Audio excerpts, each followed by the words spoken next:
Mga uri ng sahod. Una, sibuyas na sahod. Ito yung sahod na kapag hinati-hati mo sa gastusin, mapapaluha ka.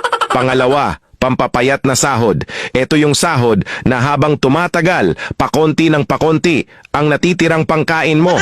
Pangatlo, magic sahod. Ito naman yung sahod na konting kumpas lang ng kamay at abracadabra, wala na siya. Pang-apat, malabag yung sahod. Ito yung sahod na di ka sigurado kung kailan ito darating at kung gaano ito tatagal. Panglima, corning pelikulang sahod. Ito naman yung sahod na tinatawanan mo na lang para di ka mabwisit. Pang-anim, konserbatibong sahod.